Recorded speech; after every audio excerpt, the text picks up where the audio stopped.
السلام عليكم وأسكس مباركي لكل إمازيغا إن غلان وسنة أمازيغية سعيدة الأمازيغ اللي ناطقين بالأمازيغية وحتى الناس اللي ناطقين بالعربية، حتى يقدر أي واحد فينا يكون عنده واحد الأصل أمازيغي واخا هو قراسو ما كيهضرش بأمازيغية.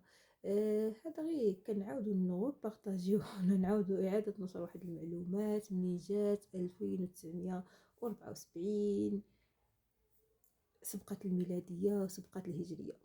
بالنسبة للسنة الأمازيغية هو واحد التقويم فلاحي اللي كانوا كيستخدموه الأمازيغ في التنظيم ديال الموسم الزراعي ديالهم. وعلاش رجعوه ل 950 قبل الميلاد؟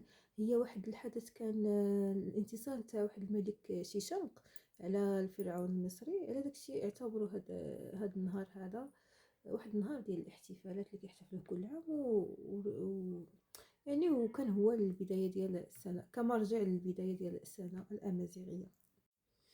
ومظاهر الاحتفال بالسنة الأمازيغية كيبانوا لنا بزاف من خلال الحمد لله دابا كاين تكنولوجيا ووسائل التواصل الاجتماعي ولا المنصات نتاع التواصل الاجتماعي اللي ولات كتقرب لينا الثقافات نتاع الناس الاخرين كيفاش كيحتفلوا وكلات اللي كيديروهم من اللبس ديالهم باختلاف المناطق. وهنا الاشاره ان اللباس الامازيغي فهو كيختلف من منطقه لاخرى وخا ناس الامازيغ يختلف. مثلا الا خدينا غير طاطا كمثال فكنلقاو ان اللباس الامازيغي في اقيغان ماشي هو نفس اللباس الامازيغي تاع تيستيز. يعني كل منطقه عندها البصمه ديالها اللباس نتاعها وحتى الاكلات الشعبيه ديالها اللي كديرهم بهاد المناسبات هادو. ومن هنا بغيت نسولكم واش ديجا جربتوا انكم تلبسوا اللباس الامازيغي ولا تصورتوا به؟ ماذا بكم تبارطاجيو معنا التصاور ديالكم. واش عمركم جربتوا الاكلات الامازيغيه خاصه اللي كتكون في هذا الموسم ديال يناير؟ جاوبونا في التعليق، ماذا بينا نعرفوا باش نعرفوا يعني الى اي مدى وصلت هذا يعني الثقافه الامازيغيه ويعني واش جربتوا كيفاش جاكم الاكل وكيفاش جاكم. وباش انك تسوق للثقافه الامازيغيه وتدعمها راه ماشي بالضروره تكون امازيغي، يكفي انك مغربي. فالمغرب ديالنا يعني معروف بالتنوع ديالو ثقافيا ولغويا. وكما كندافعوا على القفطان او مثلا شي واحد في طنجة كيدافع على الصحراء المغربية وشي واحد في الشرق كيدافع على القفطان وشي واحد مثلا في الغرب كيدافع على الزليج الفاسي. فالأمازيغية هي أيضا من هذه المكونات ديال الهوية المغربية، لذلك احنا خاصنا ندافعوا عليها. عوض بعض التعاليق اللي كنشوفهم ما عرفتش هو ما كنفهمش هذاك الانسان يعني منين.